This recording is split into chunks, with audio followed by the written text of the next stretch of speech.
Bienvenue sur le plateau de Séquences communautaires. L'émission Séquences communautaires, comme vous le savez, aborde les problématiques que nous vivons au quotidien.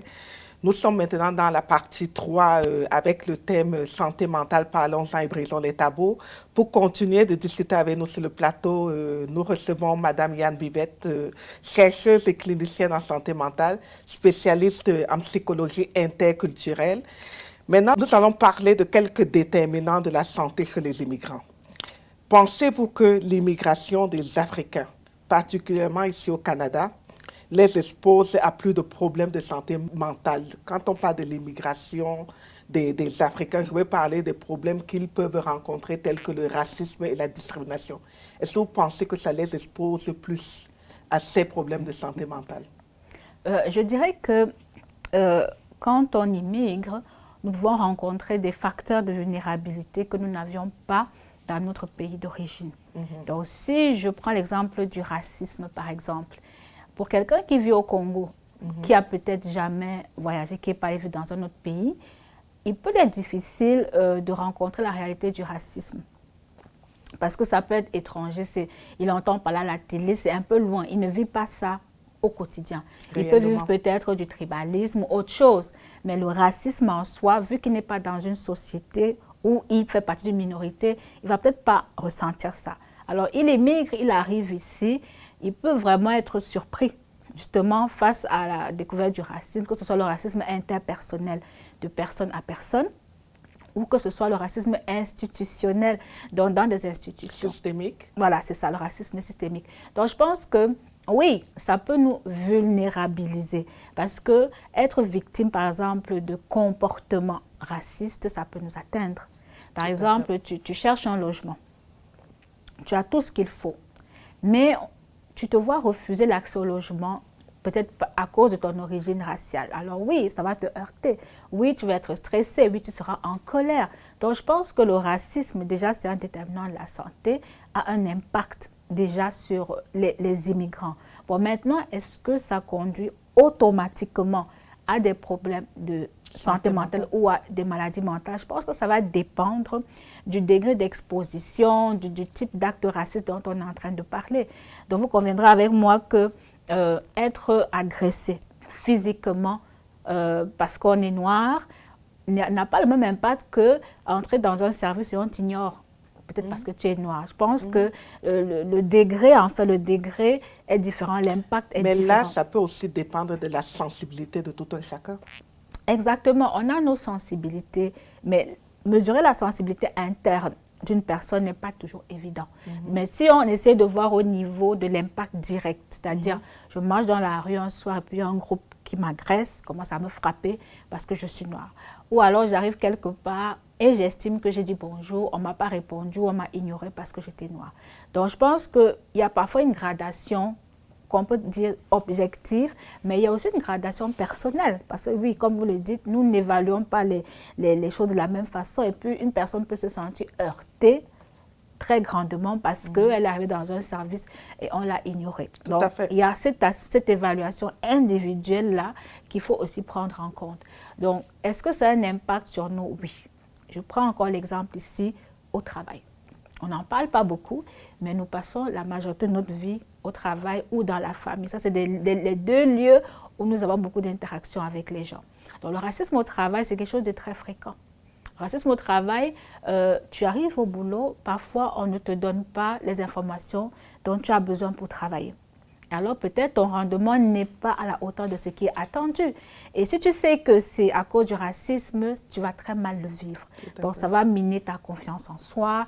Si on te refuse des promotions que tu penses que tu mérites et auxquelles tu avais accès, tout ça peut miner la confiance en soi. Donc je pense que oui, le racisme, en fonction de notre niveau d'exposition, en fonction de l'impact et des conséquences que ça a sur nous, peut créer ce qu'on appelle le traumatisme racial. On peut être traumatisé d'être constamment en train de vivre des actes racistes, que ce soit dans la rue, que ce soit à l'école, parce qu'il faut aussi voir au niveau académique.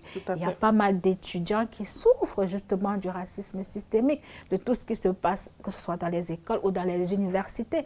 Et vivre ça comme ça de manière régulière pendant des mois, pendant des années, effectivement, ça va avoir un impact important sur la santé mentale. Donc, nous sommes à risque, effectivement, d'avoir des problèmes de santé mentale à cause du racisme. Et ça a déjà été démontré dans plusieurs recherches. C'est d'ailleurs pour ça qu'on parle de promouvoir les pratiques antiracistes et anti-oppressives. Ça veut dire qu'on essaie de sensibiliser même les gens sur leur biais inconscient. Parce que parfois, inconsciemment, tu t'es habitué à catégoriser les gens. Tu t'es habitué à développer certains stéréotypes en fait que tu vas manifester et ces stéréotypes vont atteindre en fait la personne qui est en face. Donc c'est vraiment un gros problème de société, le racisme, et ça a un impact sur notre santé mentale, ça nous vulnérabilise en fait. Tout à fait.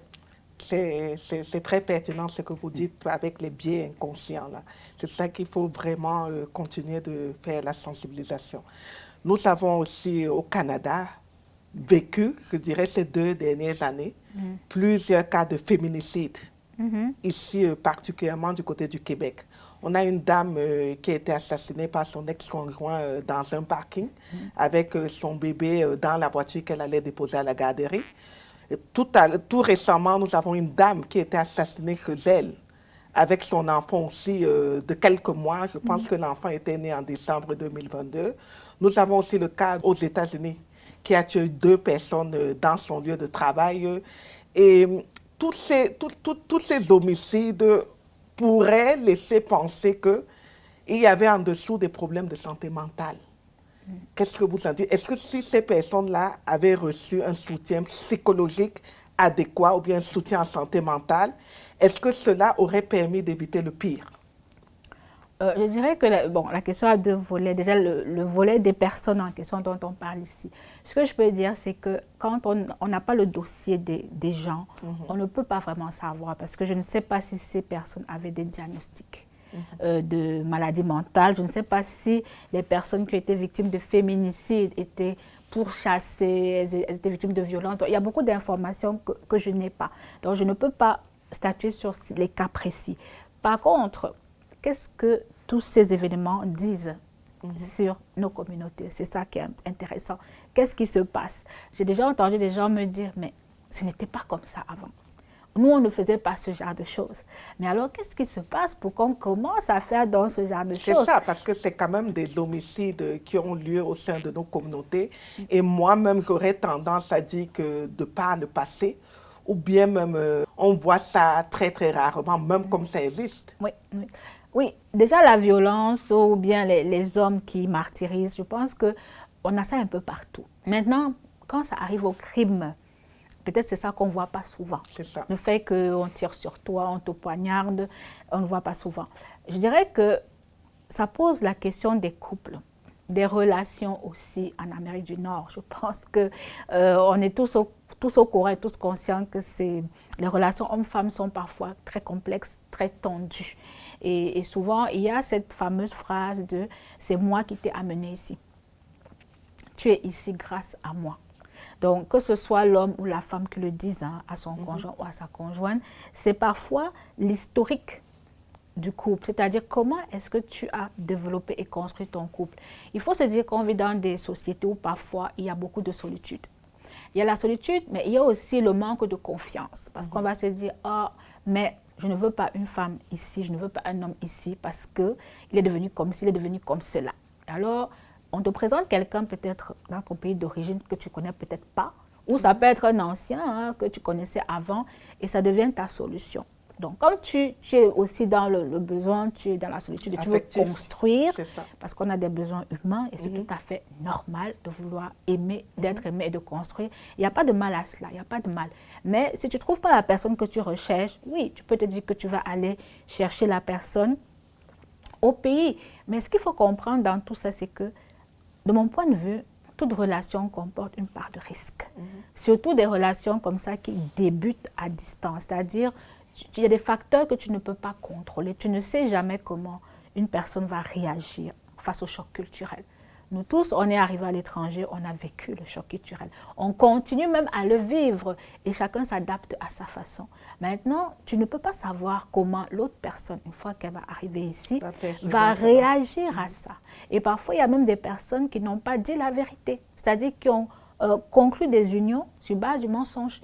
Donc, c'est quand l'autre personne arrive ici, qu'elle ou il réalise que ce qu'on lui a dit n'était pas tout à fait vrai. Donc, je pense qu'on doit être conscient du fait que aller se marier chez nous, ce n'est pas mauvais du tout. Mais on doit être conscient qu'on peut le faire, mais ça ne marche pas.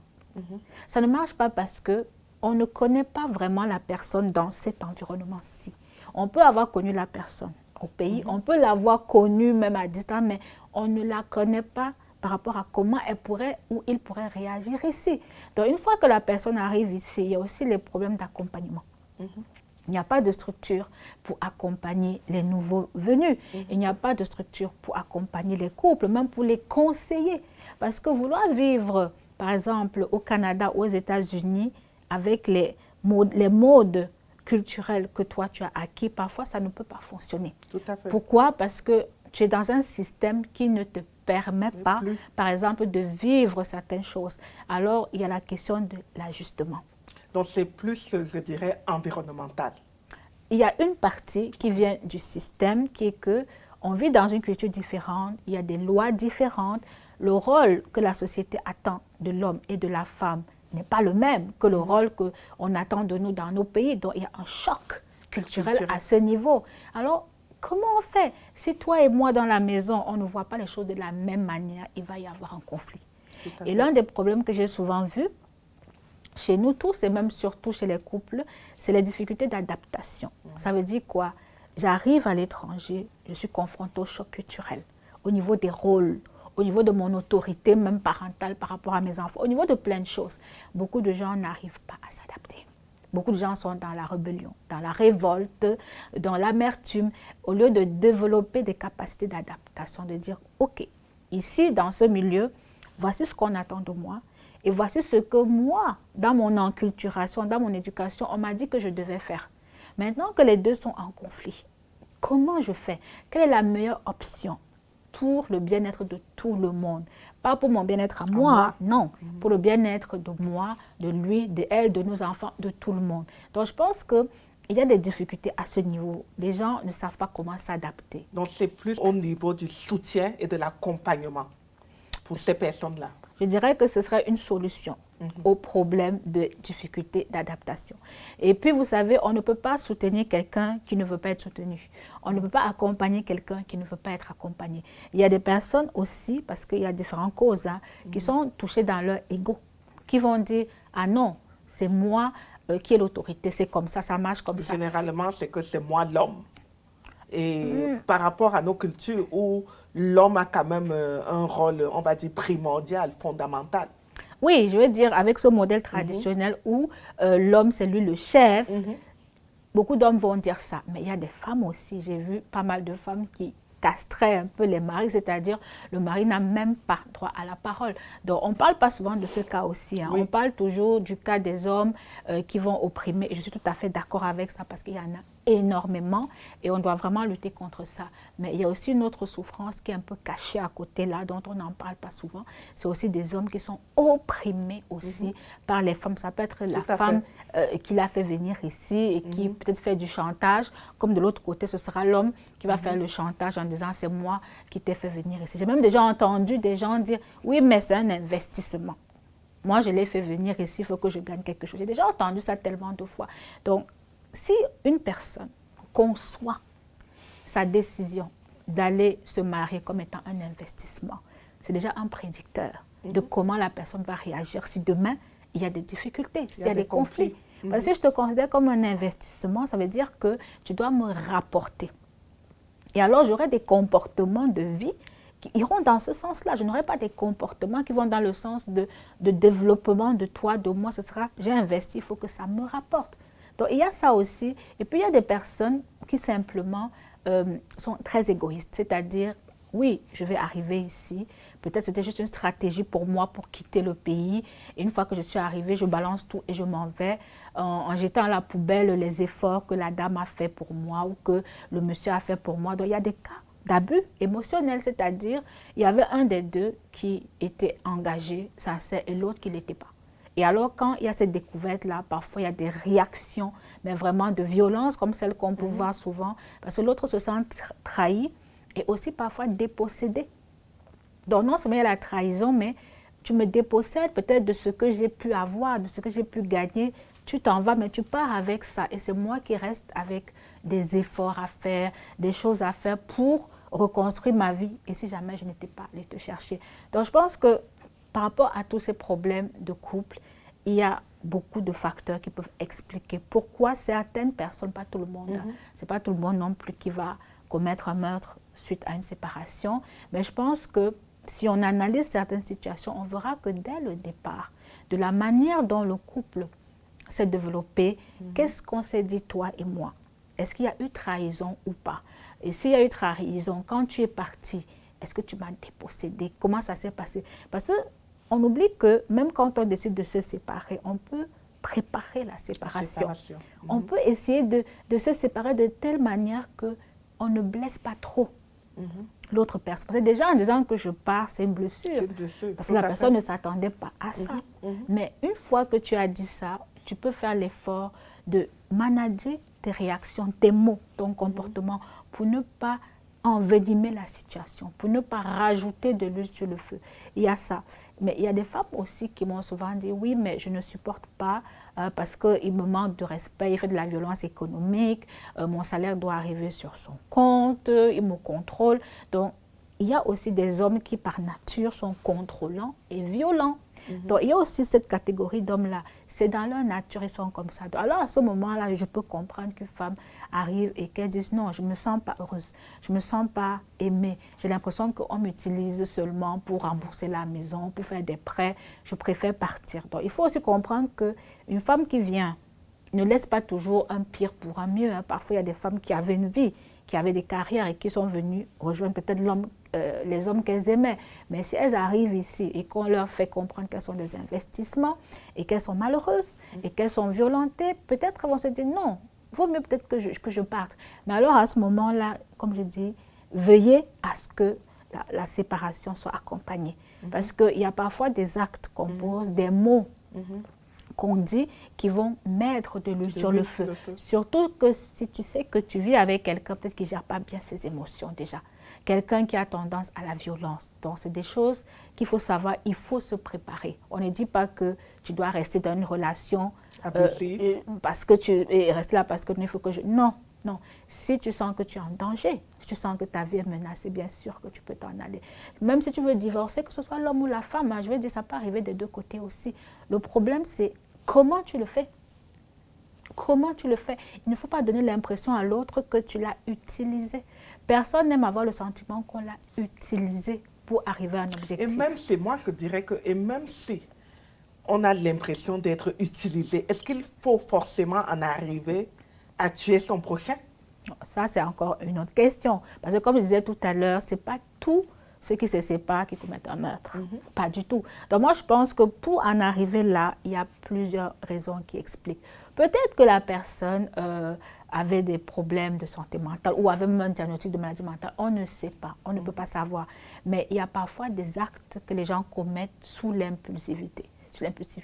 Il y a parfois des gens même aussi qui font une dépression, ils ne savent pas qu'ils sont en train de faire une dépression sévère, c'est-à-dire suite à une séparation, ils sont dans une dépression tellement sévère que parfois ils prennent des décisions comme ça, ils ont des crises émotionnelles et puis peuvent poser certains actes. Donc ce n'est pas, comme je dis, ce n'est pas une raison. Tu ne peux pas parce que tu n'es pas content, tu te sens blessé, tu ne peux pas te lever et dire que tu vas éliminer quelqu'un. Non, non, ça, ce n'est pas du tout acceptable. C'est pour ça que c'est important, homme comme femme, de détecter un peu les signaux. Chacun sait avec qui il vit. Chacun sait comment était un peu la personne avec qui elle était. Donc, si on sent que peut-être la séparation risque de ne pas bien se passer, moi, je conseille toujours d'aller consulter pour qu'on accompagne. Même si tu peux venir tout seul, tu n'es pas obligé de venir avec la personne, mais recevoir des conseils avisés sur la manière de préparer cette séparation-là pour minimiser en fait les risques de blessures, parce qu'on ne sait jamais jusqu'où les gens peuvent aller. Oui, je crois qu'on peut miser vraiment sur, comme je dis, la sensibilisation des gens pour qu'on comprenne que ce n'est pas parce que je suis allée chercher mon mari ou ma femme au pays que tout va bien se passer. Il faut qu'on soit conscient de ça. Parce qu'il y a un choc culturel aussi. Oui, et puis comme je dis, tout le monde qui arrive ici va avoir un choc culturel. Donc, tu auras beau dire, je le connais, je la connais, oui, mais tu ne le connais pas dans ce contexte. Donc, parce que quand la personne va arriver, personne ne peut prévoir comment l'autre va réagir au choc culturel et qu'est-ce qu'il va choisir comme stratégie. On ne peut pas prévoir ça. Donc, il faut accepter que dans ma décision, dans mon choix, il y a une part de risque. Donc, si tu as accepté de prendre ce risque-là et qu'après, ça ne se passe pas bien, il faut accepter parfois de perdre, de dire oui. Voilà, j'ai pris un risque, j'ai perdu. Donc, ça ne s'est pas bien passé. Entamer ton deuil de ça, tirer les leçons et puis essayer de te reconstruire même avec de l'aide. Le problème, c'est que les gens ne veulent pas accepter que cette décision-là a été un échec. Du coup, ça devient une bataille. Ça devient, tu vas me payer ça. Donc, on rentre dans une espèce de bagarre et de bataille parce qu'on n'arrive pas à accepter l'échec de la relation. On se dit, tu m'as menti, tu m'as utilisé, tu m'as trahi. Ça fait partie du risque. Donc, si tu veux minimiser ces risques-là, réfléchis bien alors la prochaine fois à où tu vas aller faire ton choix. Parce qu'il n'y a personne qui pourra te garantir que le choix que tu es en train de faire va correspondre à tes attentes. Il n'y a personne qui peut garantir ça à personne. Donc, une fois que tu comprends que toute relation comporte une part de risque et qu'aller chercher quelqu'un au pays et le ramener ou la ramener ici comporte aussi une part de risque, alors tu te prépares. Tu sais que si jamais vous avez des problèmes, cherche du conseil conjugal. Essayez de discuter, trouver comment gérer vos finances. Essaye toi-même d'adapter ton comportement. Sois respectueux, sois respectueuse. N'essaye pas de contrôler l'autre, de le faire travailler pour toi, de la faire travailler pour toi. Je pense qu'on doit essayer nous-mêmes d'avoir du respect pour la personne avec laquelle on vit. Ne pas prendre cette personne-là comme une banque ou bien quelqu'un qui vient nous aider à résoudre nos problèmes. Je pense que si on arrive déjà à faire ça, ça va minimiser un peu les risques que les problèmes de couple ne dégénèrent. Alors, c'est des excellents conseils. Nous allons revenir un peu sur votre activité professionnelle. Vous êtes aussi fondatrice de l'Institut Résilience. Pouvez-vous nous en dire davantage sur les activités et la mission de cet institut? Oui, l'Institut Résilience, en fait, c'est un institut qui promeut la santé mentale et l'éducation culturelle au sein des communautés noires. Pourquoi je dis éducation culturelle? Parce que moi, je suis quelqu'un de très traditionnaliste. J'aime bien tout ce qui vise à la conservation de nos cultures. Et je pense que la santé mentale dans les communautés noires ne va pas sans la culture, parce qu'on est en perte de culture et on a besoin de retrouver notre identité, de reconstruire notre identité culturelle pour aller mieux. Alors, au niveau des activités, qu'est-ce qu'on fait? Je fais de la recherche en partenariat, parfois avec certaines universités. J'accueille des stagiaires aussi qui veulent apprendre comment intervenir au sein des communautés noires, des communautés africaines. Et puis, je développe des contenus de cours, des contenus de formation. Je donne aussi des ateliers et des conférences. Donc, voilà en gros un peu comment fonctionne l'Institut et ce qu'il fait au sein de la communauté. Excellent. L'émission tire à sa fin. Merci beaucoup, Madame Yann, pour ces 3 parties. Vous avez échangé avec nous. C'était vraiment très, très pertinent. En 30 secondes, le mot de la fin pour conclure sur les différents sujets qu'on a abordés durant ces 3 parties. 30 secondes. Je dirais que la santé mentale, ce n'est pas la maladie mentale. Donc, on a tous intérêt à promouvoir notre bien-être parce que quand on est en bonne santé mentale, voilà, on peut accomplir nos objectifs, on peut accomplir nos projets. Et si jamais vous ne vous sentez pas bien, vous avez besoin d'aide, n'hésitez pas à aller consulter parce que, comme je dis toujours, il y a l'anonymat, parfois les lignes d'écoute sont là pour ça, il y a aussi la confidentialité. Donc, consulter n'est pas signe de faiblesse, demander de l'aide n'est pas un signe de faiblesse. Donc voilà comment pourrais conclure aujourd'hui. Excellent, excellent. Merci beaucoup, Madame Yann Viviette Sopni. À très bientôt pour un nouveau numéro de Séquences communautaires sur Grameen TV, la télévision qui vous valorise. D'ici là, portez-vous bien.